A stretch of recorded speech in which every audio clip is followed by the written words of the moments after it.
What is up, everybody, and welcome back to the Scavoli Tana Show. Yeah, I said it. The most important show. It's like the most important meal of the day, serving it up Omega's way. Yeah. Don't look at me like that. Don't look at me like that. She just wants to kill me sometimes when I say this. And Ahsoka's in the back. She's over there.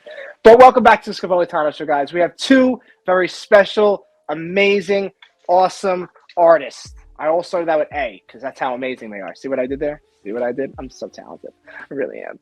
But before we start interviewing Joe Corroney, right? I said that right? Damn, yeah, that's it. And then Brian Miller, two awesome, awesome artists that have two amazing Star Wars Celebration pieces of this year coming out. It's already out now, so you guys can check that out. We'll talk more with them, Star Wars, and more art from them. What's their favorite art, Star Wars characters, movies, and why.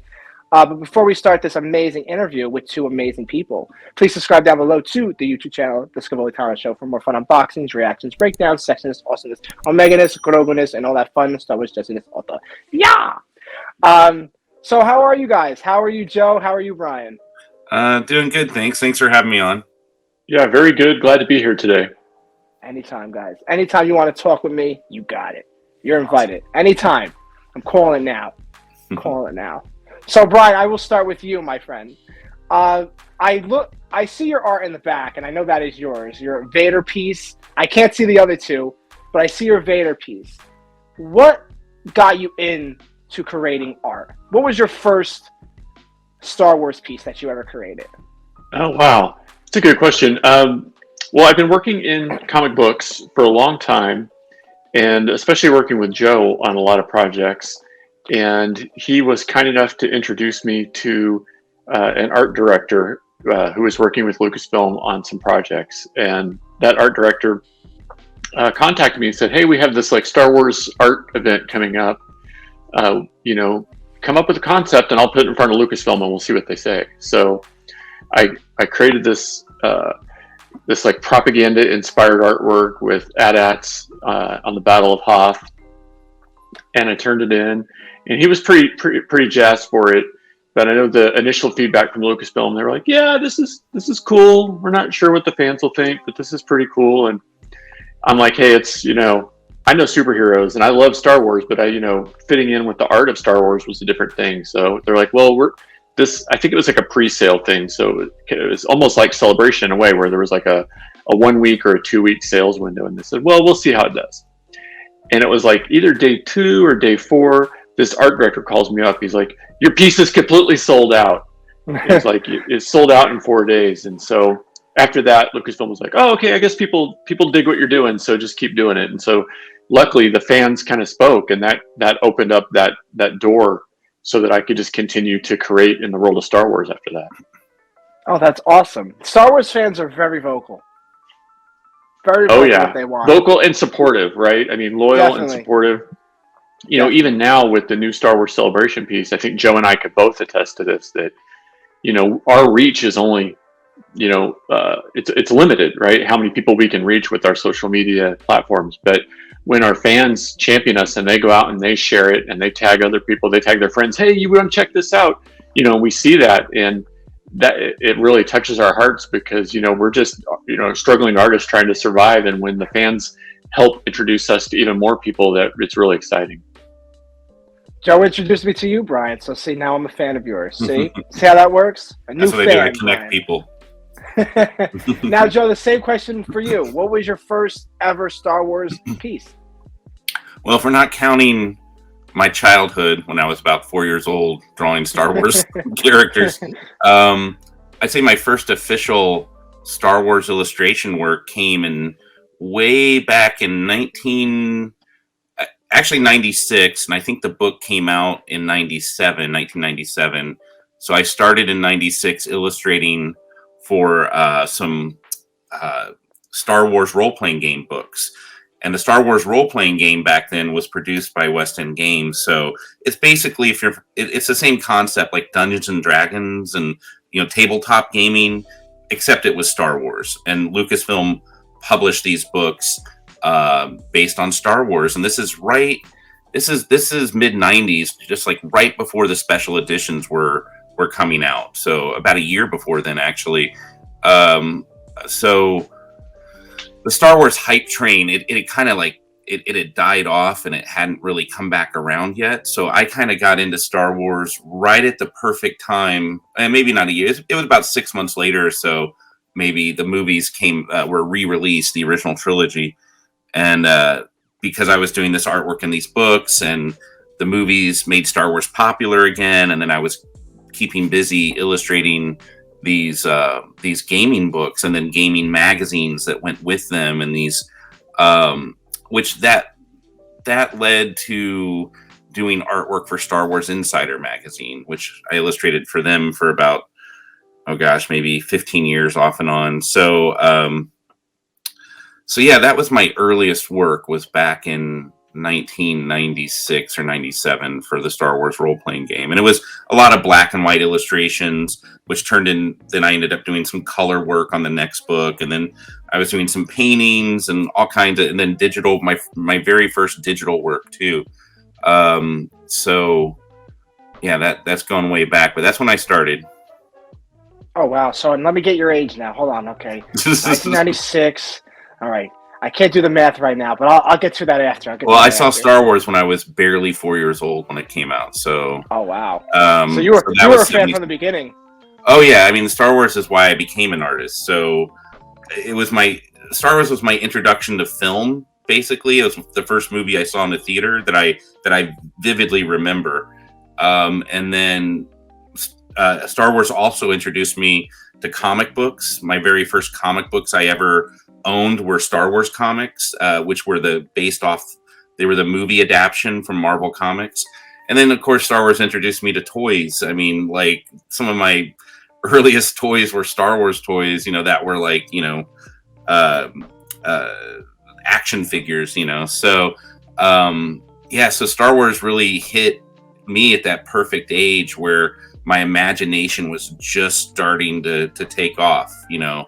I was just barely 4 years old when all that stuff was hitting. So it kind of just became part of my DNA, really. I mean, Star Wars is why I'm an artist. It's why I do what I do for a living. It's why I'm such a huge fan. So I think it's like our mythology, right? Like oh yeah. It's our original, like some kids that are younger than us, it's Harry Potter, and some people that are older than us, it's something else. But for us, it's Star Wars, like through and through. Yeah. I think and it's interesting now because like Star Wars is so universal. It is like its own. It's like the mythologies, like like Greek mythology, or it is like it's a mythology for the entire like world. Basically, it's really cool how it's kind of become this other like history almost for us, so that we all kind of can look back. Like it binds us together, if I could say that. Binds us together. Yeah. It is. Like it is. It's cool like that. It brings us together. Like I say, like I use Star Wars in my regular day life. Friendships, relationships. I use that. Like people like laugh at me sometimes because I always say like attachment. Don't get close to me. I don't like attachment. That leads to jealousy and hate. I don't want that. Like I always use that. Like my favorite character. Like my top. It's gonna like wander with this because Ahsoka and Omega are my two faves, and then Grogu, my son, is not here. He's eating chicken nuggets at school. And then Anakin. Like I connect to all those characters differently. Thrawn too. Thrawn's somewhere hanging over here. Yeah, he's over there. And then Hera. Like all those characters, like I have some connection to, and I use them. Like especially Ahsoka. Like I go, what would Ahsoka do? Would she like kick that person's butt? Would she do that? Nah. Right, I'm not going to do that now. I'll hurt that person with kindness or like sweetness or like sniffiness, you know?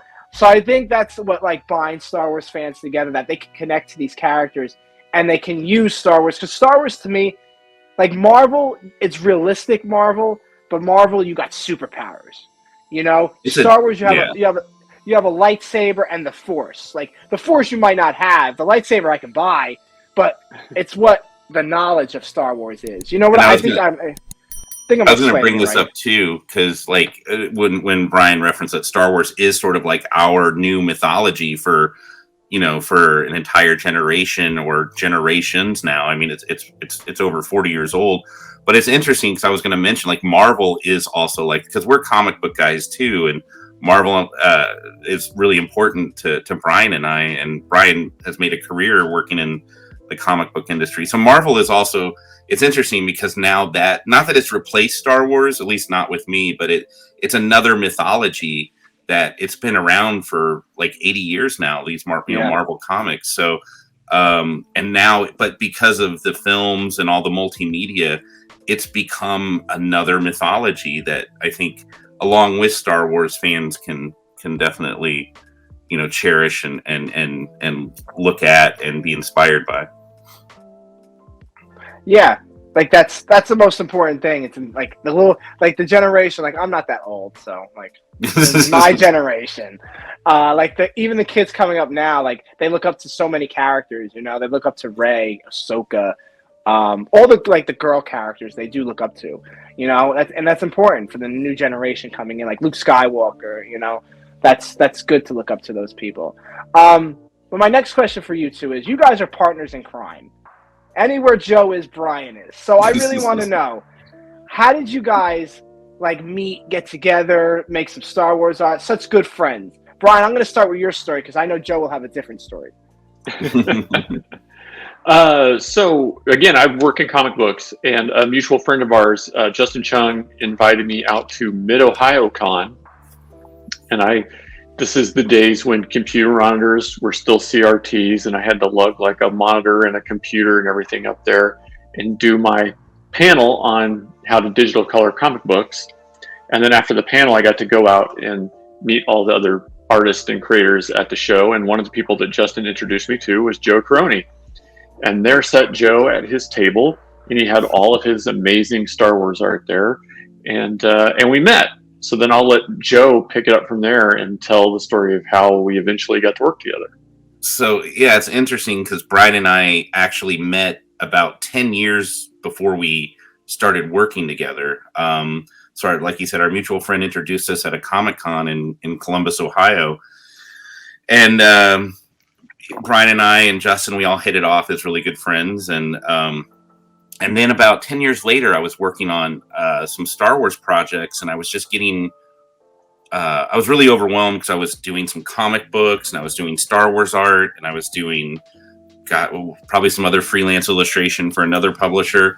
And I was thinking about, or actually I mentioned to Justin, I was like, hey, I'm really busy. I could use some help with this artwork. And and then Justin was like, oh, you should reach out to Brian Miller because he colors comic books professionally for DC Comics and Marvel. And I'm like, oh, I was like, yeah, I love Brian's work. So I wonder, wasn't sure if he'd be interested, but I ended up reaching out to him. I think Justin connected us together again.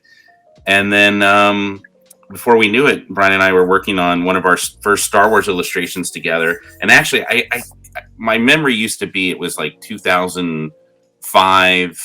It was actually before that. It was 2004 when we did our first Star Wars illustration together, and it was an illustration of General Grievous. And I had to look up the date on this magazine when it came out, and it actually came out like almost a year before the movie, even before Revenge of the Sith had come out. But basically, Brian and I were the first artists to illustrate General Grievous in Star Wars Insider magazine when he was revealed to the public. And this is actually even after the first trailer in November. Or when did it come out? Oh, it was earlier than that, I think. But the first trailer had come out, and they hadn't even shown General Grievous yet in the trailer, in the very first Episode 3 trailer. So I remember the first time I even saw was when you and I worked on it. I was like, "Who is this? What is this?" Right? I remember that. Yeah, that's right. So he hadn't even been revealed to the public yet, and we were the first artists outside of ILM or anybody. I mean, I'm sure there might have been other licensors working on General Grievous stuff, but we were tasked by Lucasfilm to illustrate this character, and they were going to do a big spread on him in Star Wars Insider magazine. So he was revealed to the public that way before the second trailer. And this would have been, I think it was November of 2004 is when the magazine came out. So we were working on it earlier that fall or something. But that was our first project. And then from there, we got to illustrate more artwork for Insider. And that's just kind of how basically I was illustrating Star Wars and sending stuff to Brian. He would color it. And then we started doing some comic book stuff together as well. So we worked together for over 10 years off and on. And those Insider, projects, they were so cool because sometimes they would pair us with authors, right? So we were getting to illustrate images that went with short stories and characters, everything from like Darth Maul and some of the Underworld characters. And just the whole breadth of the Star Wars universe. So it was really, really fun because it's, as much as we love the main popular characters, there's like a little bit of a secret club, right? There's like a secret fan club that exists for some of the more obscure characters. And so when you get to work on those characters, then the next time you're at some convention, people are like, oh, you were the guys that worked on that Grievous thing, or you were the guys that did that. And they're like, oh, I love that character. And you have like a whole hour-long discussion about this obscure character that 4 people have heard of. And then, we flash forward to today with the animation, the TV shows and everything. And some of those obscure characters are now some of those popular characters. Yeah, we got to work in the expanded universe before it was rebooted for Disney. And so a lot of what we did was we worked with authors in literature who was, like Jaina Solo. We did some Jaina Solo stories. Like Brian said, we did some Underworld stories. We even did some Boba Fett stuff that was expanded universe. So we got to illustrate and even create the looks for a lot of these kind of obscure side characters that now some of them are coming back around in the canon, in the new canon. So it was kind of a real treat to establish some of that expanded universe, the earlier expanded universe stuff. That's awesome. Maybe we can, what you guys could do? Maybe if Star Wars comes out like a What If series, you guys could do everything. I love What If, so that'd be awesome. I love it. That would be What If. I'm doing What Ifs on this channel that you guys can check out now. I have 2 What Ifs out now, guys, so you can just check that out. Oh, yeah. And another one coming soon. Coming soon. With a pin and a print. So I hope people like that. Cool. My next question to you guys are, I'm going to start with Joe with this one, because I always start with Brian, and I feel bad. You guys have 2 unique different styles to your art pieces. Joe, can you talk about your style of the art? I'm going to draw this today. How do you come up with that in your mind? All right, I'm going to draw Ray Kinnick's, because I'm a big fan of Ray's work. I'm a big fan of Ray. Yeah. So you just dropped a piece of Ahsoka with Ray as Ahsoka. So how do you do your style of work?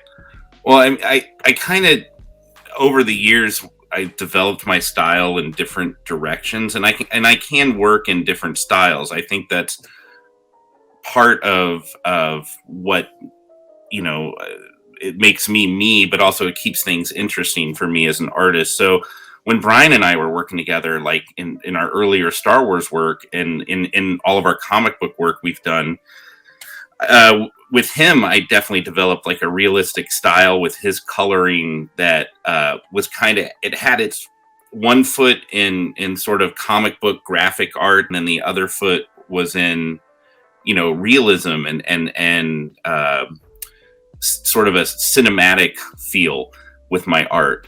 And then over the years, as I did more and more Star Wars art, and then I was doing Star Wars art for bigger studios or bigger publishers outside of comics, I was doing, even stuff for Disney, directly for Disney.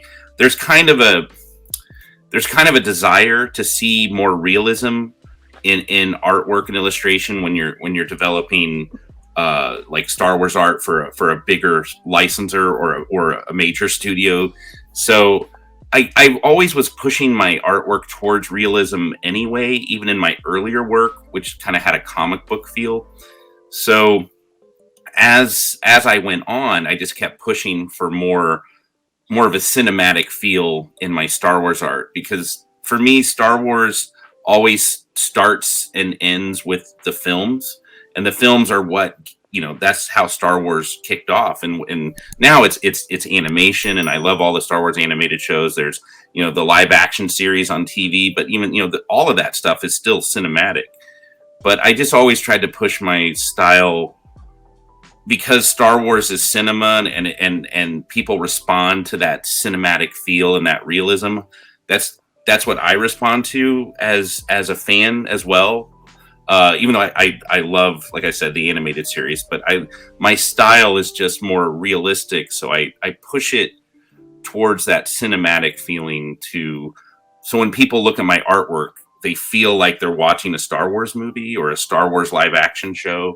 To some degree, that's kind of the idea behind it. So That's awesome, because your art looks just like I'm watching something like that. That's the correct statement, because I know some of your work, and it's just so real. Like it just you just want to grab someone out of it and go like hold it and go, oh my God, I'm holding you. Like it's just just so real. Yeah, it makes it accessible. I mean, Yeah. there's different styles, and they can all be successful as long as they can be accessible as long as they're successfully done. Like Brian's style is very graphic and pop art and retro, but it may not necessarily look exactly like super detailed, like every nook and cranny like I might do, but it still feels like Star Wars, and that's the most important thing. So there's always a different approach or avenue that you can take, and you can still end up in the same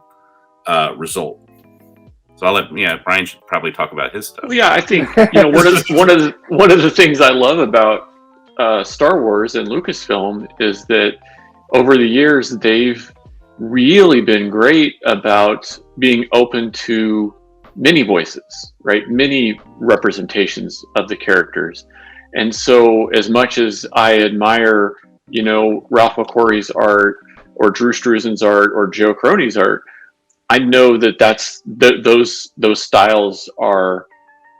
I don't consider myself competent enough at that sort of like realistic approach to pursue that. So one of the things I wanted to do was really ask myself that question, like, what is my style, and how do I want to represent the Star Wars universe? What do I think is fun and appealing, and what would I want to hang in my home? And try to approach it from just a different position, because like you said, Joe and I are partners in crime, and I never wanted to compete with him or step on his toes or anything like that. So I knew that I needed to have a different point of view. And I am just influenced by so much, like Joe was saying, pop culture for sure, vintage, retro, even like urban street art, like skate kind of stuff, everything from like punk concert posters to like, Art Nouveau advertisements, just like all this crazy vintage retro stuff, mid-century modern. I just kind of soak it all up like a sponge. And then at some point I'll have like a spark of an idea. So a really good example is this new Celebration piece, which is different really from anything I've done before. It's still vintage and retro, but it's a little bit of a different look.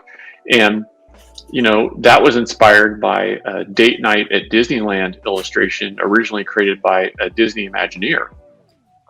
And I had that in the back of my mind somewhere. And Joe and I and a bunch of our friends went to Galaxy's Edge and got our first visit to Batuu in 2019. And I was just so inspired that night back at the hotel room, we rode Smuggler's Run, and we had our Ronto wraps, and we got to see the fireworks over the spires, and it was just like this really magical time. And whatever it is, 2 a.m., I'm back in the hotel room, and I've got my sketchbook open, and I'm just doodling.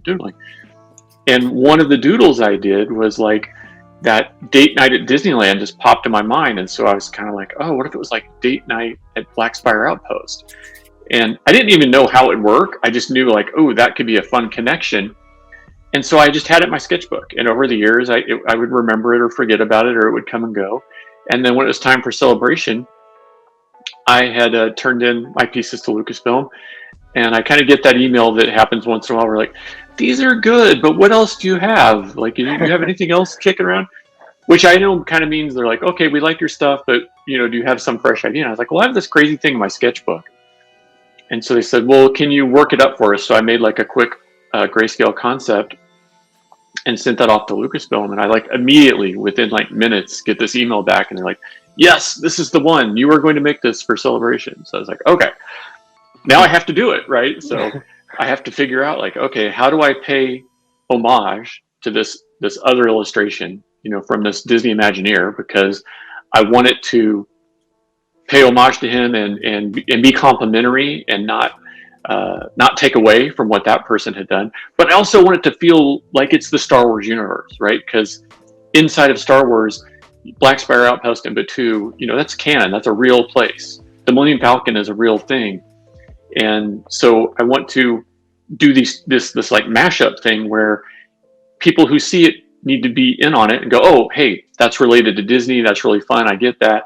But then also it has to feel Star Wars and be like, oh, I want to go to there. I want to have that experience. And so that's what I'm looking for with my artwork, is like how to make those like real human connections with people so that they're not just like, oh, it's another Darth Vader. And I love drawing Darth Vader, right? But you have to give them a reason, like, why did we like this Darth Vader? Why do we like this Millennium Falcon? And in this case, like, why do we like this Black Spire Outpost image? And now they can put themselves into that image. They can see like, oh, the date night at Black. Oh, I could imagine myself and my significant other going to Batuu and dressing up and getting our Ronto reps and getting our lightsabers and walking around there and having the time of our life.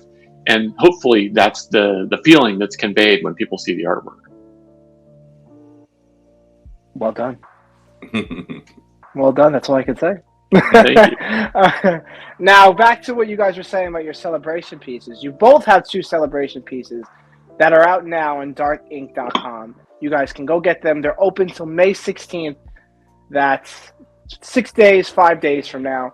They are on that website. There's 250. Can I say 250? Is that it? Is that like how many is 250? Is it total? Yeah. For each total illustration. for each illustration. So you can get Brian's and Joe's. So, Joe, we're going to start with you. You did Punch It, Chewie. Yeah. And that's seen in Solo with Chewie. So you used a younger Han and Chewie. Right. What was your inspiration for that piece? I mean, basically, I just really loved Solo, a Star Wars story. As a Star Wars film, it's to me, it feels like classic Star Wars adventure, just like A New Hope, or even Empire Strikes Back to a degree. It has that kind of, I don't know. Solo just has that classic feel of classic Star Wars, of that era of the early years of the Empire, stormtroopers, space chases, blaster fights. So I was really just inspired by the movie, and I like these earlier versions of the characters. So I wanted to illustrate a scene that, felt like a continuation of that movie, like Han and Chewie blasting off to their next adventure, basically.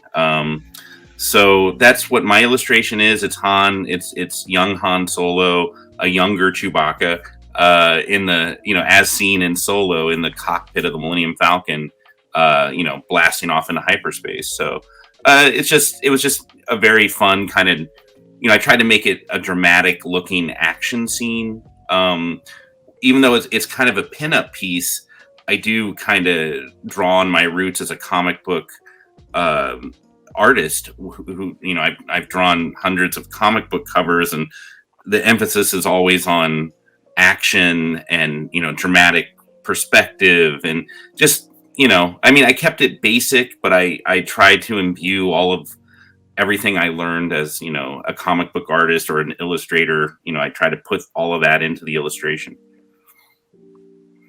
Now, Brian, Joe, I was just going to say about Joe's too, is I think you can imagine yourself as a fan, like in the cockpit of the Falcon, right? The way that he's drawn that, you're going along on the ride with Han and Chewie. You're part of the action. So it's not just like a static drawing of that. It feels like you feel like you're blasting into hyperspace right then. And that emotion really, I think, is going to connect with a lot of people when they see the artwork. I think with Joe's artwork, like I think I went to Galaxy Edge once. I went this past summer. Yeah, last summer. And you get into the Millennium Falcon and you take off. I think what is that called? Smuggler's Run, yeah. Smuggler's Run. And then you feel like you're really driving the Millennium Falcon. It's so fun because I hate roller coasters. Roller coaster is not my thing. I'll Yeah, watch me you too. go. I'll watch. I'll watch you go down. But yeah, I ain't going down. I'll watch it, but I ain't going down. Right. So with the Millennium Falcon, it's like because when you get up in the line, it moves really fast. The line goes quick. Hmm. So we're waiting there, me and my friends and I, and we're just waiting. And I'm like, how does this even work? Like, it doesn't move. So, and no one like told us like it's like a game simulator, like nothing like that. So I was like, how does it move? Does it go like up in the air? Like, what is this? I don't even know what this is. Like, and everything's just moving. So you get in. So it was three of us. So it was me, my friend, and my friend in the back, and it just starts. And I'm like, how do you do this? Like, we're really in space. Like, you can see like the feel of it. So I think that's like.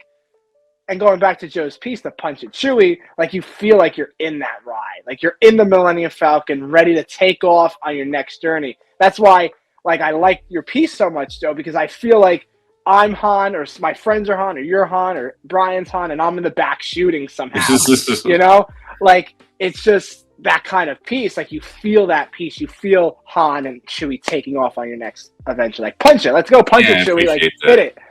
You know? I think both of our pieces are very kind of Galaxy's Edge. Brian's definitely, but they do kind of go together hand in hand. And we didn't really plan it that way, but I was thinking of Galaxy's Edge when I was painting that illustration and thinking of, because like Brian said, we rode Smuggler's Run. I think we rode it probably 2 or 3 times that night. And then I've been to the other park and I rode it a few times there. So yeah, that was definitely in my mind as I was working on the illustration. So if you're a fan of Smuggler's Run, or if you're a fan of Galaxy's Edge, then I think people will hopefully respond to our artwork favorably. Brian, now you have a nice, awesome art piece that you did. I don't know, I forget what it's called. I really do. But it's you mentioned it earlier. Date night. Yeah, the Black Spirit. Date night at Black Spire Outpost. Yeah. Okay. I didn't want to get it wrong. It's very retro, and I like it. Like it's like I feel like I'm out on the town, hitting the town, going to the dance clubs, getting my jiggy on. You know. So, what was your inspiration for your Star Wars Celebration piece? Well, like I said, it was that original. The original illustration from that Disney Imagineer all those years ago for Disneyland. But also our trips to Galaxy's Edge, right? I mean, I think when you are there with your friends and your loved ones, and if you're a true Star Wars fan, and if you're watching this, I know you are, you feel, as soon as you walk in to Batuu, you really feel like you're transported. You don't even really feel like you're in a Disney park anymore. You've entered the world of Star Wars. And once if you've had that experience, then you already know what I'm talking about. And when you see the artwork, it will immediately connect with you. But if you haven't had that experience and you've been wanting to go to Galaxy's Edge, I think when you see the artwork Date Night at Black Spire Outpost, you'll immediately be able to imagine yourself there and imagine yourself with that, that loved one or that significant other, the boyfriend, the girlfriend, whatever it is, or in our imagine yourself with your favorite alien, whatever your thing is, but you'll put yourself in there, right? And that's the idea, is that it's not just an image to look at, it's an image to sort of like imagine yourself living.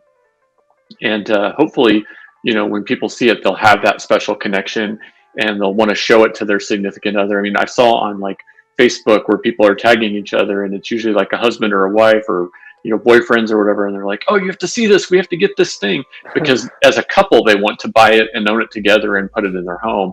And to me, that's kind of a little extra Disney magic sprinkled on top of the Star Wars. It's amazing.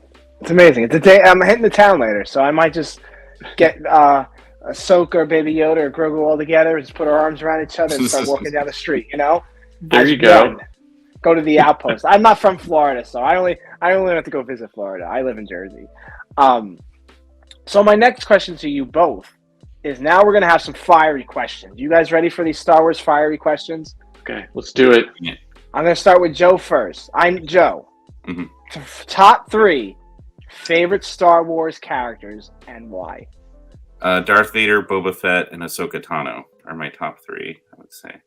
Darth Vader, because when I was barely 4 years old and I saw Star Wars, that was the image of him coming out of the smoke of the blasted doors on the Tantive 4, that was etched into my brain as seeing Darth Vader was fascinating, but also scary and terrifying. And that image was stayed with me throughout my youth. So I was really fascinated with Darth Vader. And then, of course, as the classic trilogy films came out, the more we learned about him and his backstory or his connection with Luke and the other characters, there was just so much, storytelling potential with Darth Vader. So as I became a Star Wars artist growing up, he was one of my favorite characters to work with.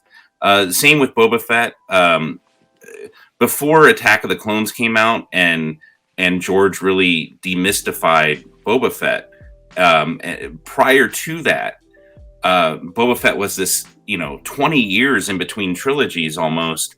And Boba Fett was a super mysterious character that no one knew anyone about. Nowadays, like maybe your generation, like you grew up knowing who Boba Fett was. We lived in a Star Wars time period where he was this, he basically had a cameo in Empire Strikes Back. He inspired so much imagination with Star Wars fans. And then, of course, he gets unceremoniously killed in Return of the Jedi. But still, even he was such a powerful icon of a character that even after Return of the Jedi, for 20 years almost, fans just kind of, responded to anything Boba Fett. And I was one of those fans. I was like, wow, who was this guy? What was his backstory? Why was he so cool? So that was also another character I was fascinated by as an artist because of his his really detailed costume. He was like a comic book character with all these weapons and this really cool armor, and so detailed and yet so mysterious. So, but then, Attack of the Clones came out, and then we got to learn more about Boba's backstory, and now we find out how truly integrated into even the Clone Wars he really was. And so, and I love him even more as a character. So he's definitely still one of my top 3 characters. And then Ahsoka Tano, just because she was, a lot of fans didn't respond to her when she first came out favorably because of the Clone Wars film. They found her annoying and she was that, cutesy little sidekick. And, Star Wars is at the, you hear a lot from grumpy older guys who were like, this isn't my Star Wars, but she wasn't meant for that generation. Star Wars is generational. So every time we get new movies or new TV shows or new characters, they're often tailored to a younger audience. So getting to see Ahsoka evolve over the last 14 years from this kind of a whiny side, I never really had a problem with her because I Not me either. I mean, even though she was whiny and kind of annoying in the first season of Clone Wars and stuff, she offered a viewpoint we had never seen before as Anakin's Padawan. So we got to see sides to Anakin that we'd never really experienced before. So I appreciated the character, but it was really as Clone Wars went on, I really fell in love with the character. And then, of course, Star Wars Rebels came out, and that solidified it. So, so like seeing her arc continue in that series in season 2 and then Clone Wars season 7. I mean, come on, it's Ahsoka. Like, I mean, she's the most. What Dave Filoni has done with that character, every choice was just so spot on, like so perfect. Like how he explained how she left the Jedi Order, and how she's still a hero but not really a Jedi. All these interesting dynamics to her as a character. So those are mine. Well, since mine would probably be the same as Joe's, I think what I will say, I'll go with some underappreciated characters. And my first underappreciated character would be Jyn Erso from Rogue One. She and Cassian have a nice, not relationship, but a nice dynamic in that film. But I think because she's like a one and done character, that it's kind of an underappreciated character. And essentially like episode 4 can't happen without all the events that happen with Jyn Erso in Rogue One. Yeah. So I'm hoping that as time progresses, like her mythology and her story and her love from fans will continue to grow, because at this point we all know she's cool, but she's definitely not like one of the big major characters that people talk about all the time. I think my second underappreciated character would be Kylo Ren, right? Because even though he was in the 3 sequels, the first one came out and was like, oh, he's just like a whiny millennial, and there was like a lot of hate. But by the time we get to the 3rd film, he's really had this like redemption arc, and like come full circle. So I think again, we see him in Disney parks, we see him in some of the rides and attractions now, and so it'll be interesting to see like how his legend and his lore grows moving forward. And then, the tough one for me is going to be a third underappreciated character.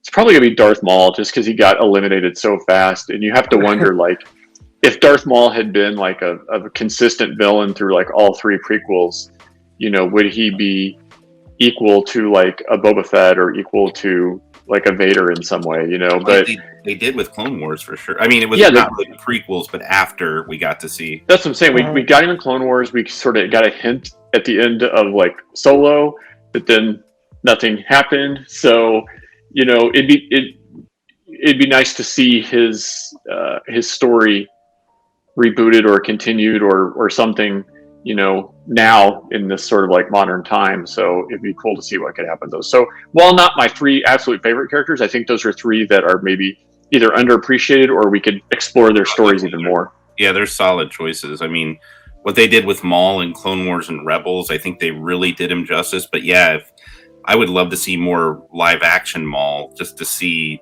some of that gap in between those eras in that Solo Kenobi. Actually, no, he's actually, wait, and he's still around in Kenobi. He's alive. He's alive in Kenobi. I think. I mean, I don't think we'll get him in Kenobi, but he's still around in that period. So if we could get maybe, there's other shows like the maybe the Lando show, if it ever comes out, might dive into that underworld time period of criminal boss Crimson Dawn Darth Maul. So that would be pretty cool. It'd be cool because the animation's done a really good job of portraying him. So it'd just be nice to see a few more of those like live action representations to help build his mythology. Yeah, definitely. Now, because there was a rumor, that Maul would be getting his own show, like a Crimson Dawn show. For only animation, I think, just Sam. Okay. Sam coming back to reprise his role, but I don't know if that will be announced or whatever. We don't know it's to come at Celebration, so. You guys will be there, though. we'll be there. We'll let you know if the first thing we hear. Yeah, let me know. Send me a DM. Slide into the DMs. Did you hear Darth Maul animated show announced? Chris, I'm watching it right now. I'm texting you. I'm watching it, guys. I'm watching it. Thanks, Joe. Send me a video. No, I'm just watching it. You get to know. Good. Thanks, you won't believe what I'm Joe. seeing right now. Thanks, Brian. Wish you were here. Wish you were here. I'm looking at it right now. Thanks, guys. I really appreciate the love. So you guys were talking about live action animation. I'm going to start with Brian first. What do you prefer? Because I love animation. I feel like animation, you bring the character to life. You can feel everything. You have that family bond with the voice actors, because you do so many seasons with them, so many hours, so many episodes. I like animation because of that reason. Live action, I feel like that's not the same situation, really. What do you guys take on that? Brian, what do you prefer, animation? I mean, it's a great question. It's so hard to choose. Like, as an overall fan of media, I think, animation lies at the heart of some of my favorite things. When it comes to Star Wars, I'm definitely more divided because the films mean so much to me. But I think with animation, they've been able to go deeper into some of the stories, go deeper into some of the characters, some of the mythology, just things that can be done in animation that would cost millions and millions of dollars to do, on television or film. So from that aspect, I think animation has really, maybe especially between the prequels and the sequels, animation was there to keep Star Wars alive and keep the lore and the mythology growing, to keep the characters kind of front and center. So, I think when it comes to Star Wars, we couldn't have one without the other. But you know, Rebels and Clone Wars. I mean, there's some really good stuff going on there, and I wouldn't want to have to live without them. I wouldn't live without them. Even Bad Batch. Brought my daughter to. Oh yeah, yeah. Brought my daughter. Bad Batch is amazing. Bad Batch, yeah. Now that's you, Joe. Animation or live action? Well, I mean, I love both. Like I'm kind of like Brian. Like the films is where Star Wars. I mean, it's even hard to say now that like it's Star Wars is where you know it begins and ends with the films, and now it's like, well, I mean, you could have maybe said that 10 or 15 years ago, but I mean, Star Wars is so much more than the films now. Even though the films are probably the most important thing to me, I love like I devour anything Star Wars animated. Like, I mean, I'm a huge fan of Clone Wars, Rebels, Bad Batch, even Star Wars Resistance I enjoyed.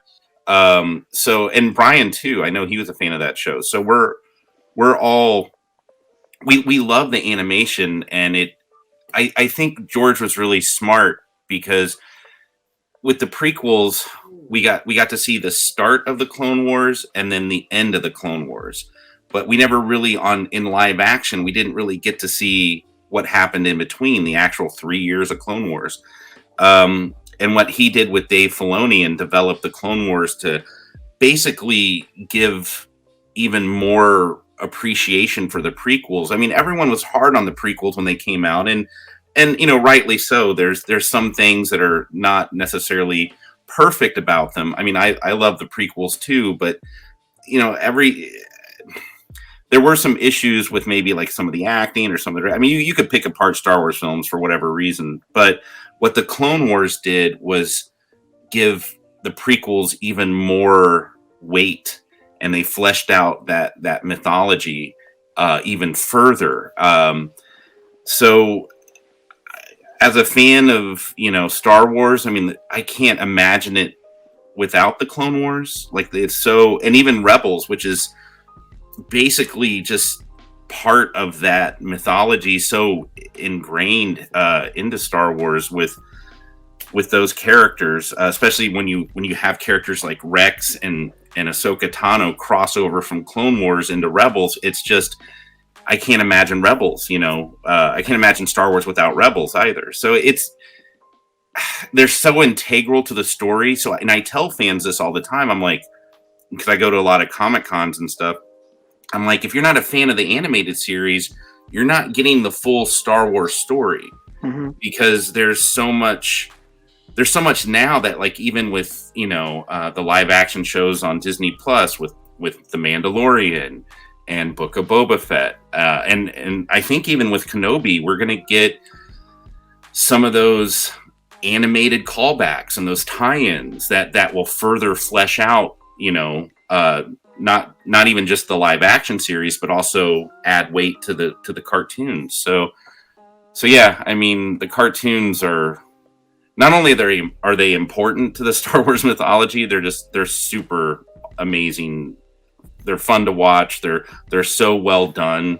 And like Brian said, there's things you can do in the animated series you just can't do in live action. Like, they can dive really deep. The animated series are like, you know, sometimes 22 episodes or more long per season. So it's serial storytelling where you can, you know, you can really get into the nitty gritty of character development, and you can do things in animation that would cost millions and millions and millions of dollars in live action. So, which money isn't an issue to Disney. I think it's more of a timing.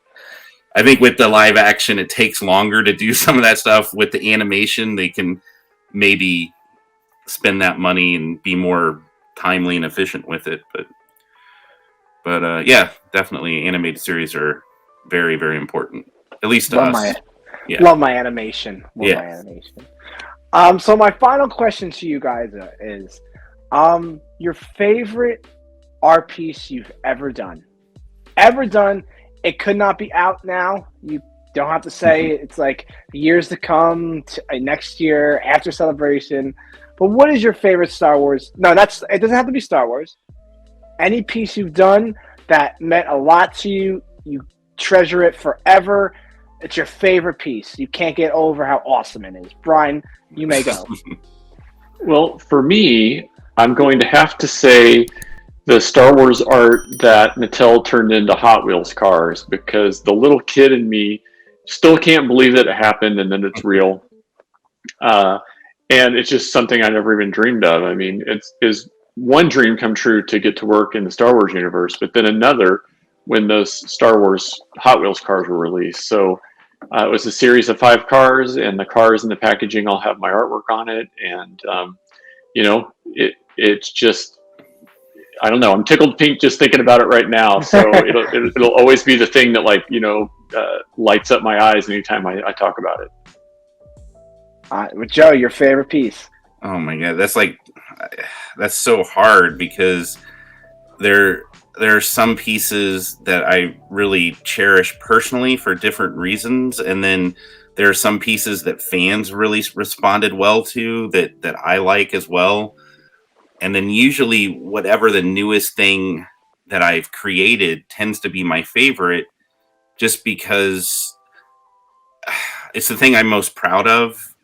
So everything I'm as an artist, as an illustrator, I'm always trying to push myself to the next level, or at least try something new, or experiment, or maybe do a new technique or a new approach or a new concept. So, and if it's successful, if I do challenge myself, and if I kind of rise up to that challenge, or I feel like I've met it, then that ends up being, my favorite thing. So it's usually whatever I've done most recently that I've put all my prior knowledge as an artist from previous works into this newest thing. That said, man, it's hard to, the one that I'll probably be remembered for the most is my Great Remorse of Darth Vader artwork. And it's Darth Vader sitting in his meditation chamber. In Empire Strikes Back, we see the chamber open up, and we see him in there, and we see him without his helmet, and it's his life support chamber, but he spends so many hours in there on his own, recuperating or meditating. Like, what's he thinking about? So I did an illustration of him basically dreaming or meditating on Padme, and it combines the imagery of the classic trilogy with the imagery of Padme Amidala from the prequel trilogy. So it's Vader without his helmet, looking, very remorseful for having murdered his wife in the meditation chamber. And there's this dream visage of Padme above him. And Brian did the colors on that artwork. And it was one of our very first Star Wars pieces, actually, back in 2005, I think. So it was definitely one of our early ones. And just because of how I interpreted it to him, and how he colored the inside of the meditation chamber just glowing white, and you have this faint visage of Padme, like a dream above him, and Vader looking all emo and remorseful and sad and tragic.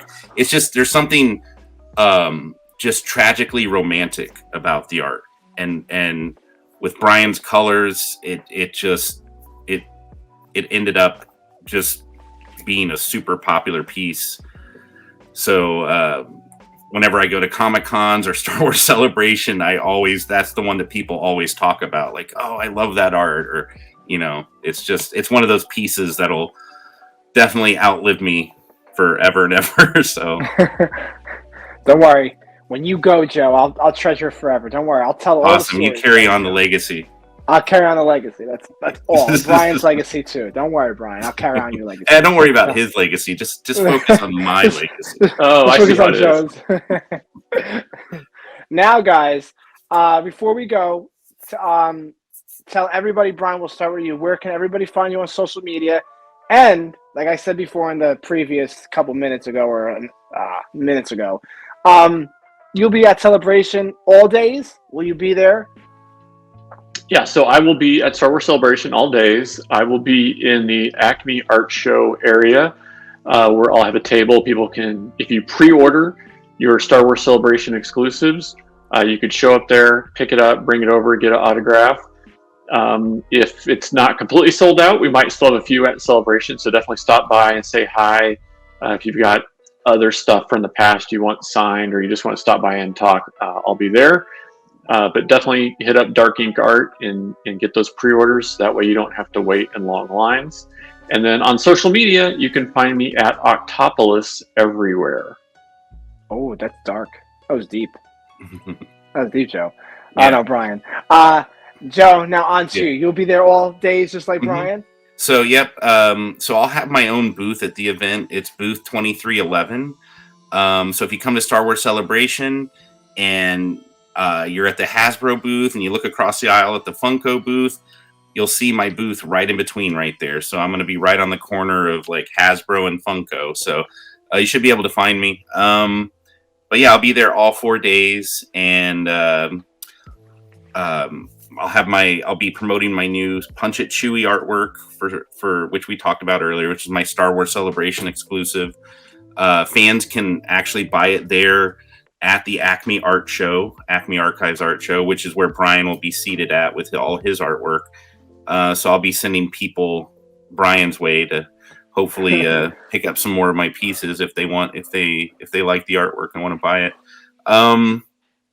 Yeah, you can find me on all my social media. It's just Joe Corroney, joecorroney.com. You can look up. I'm on Instagram, Twitter, Facebook. So don't worry, guys. I'll put every links in the bio when this episode does premiere.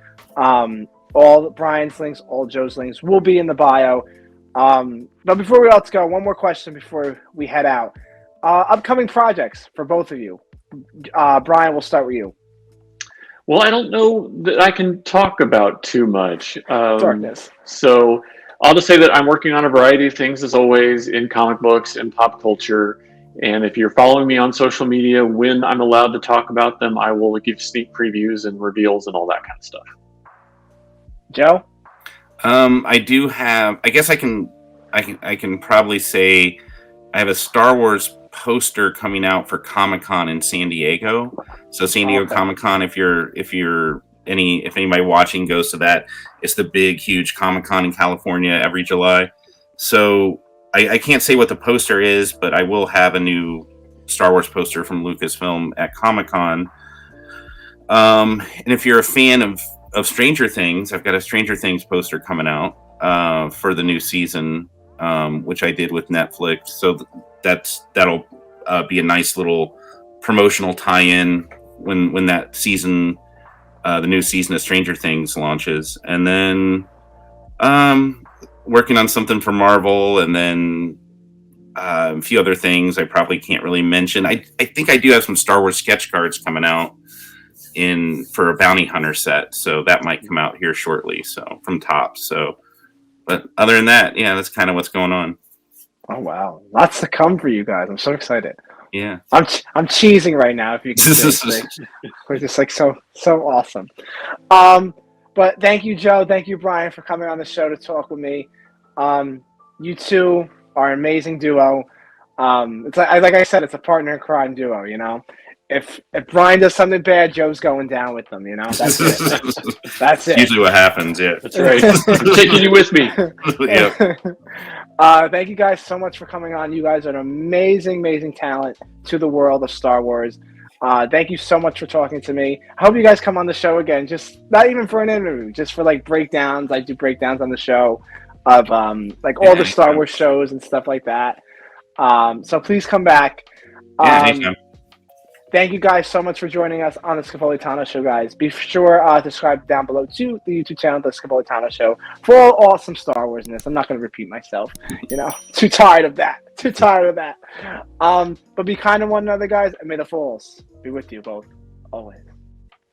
Bye. All right, thanks. In my life, when you find people who need your help, you help them, no matter what.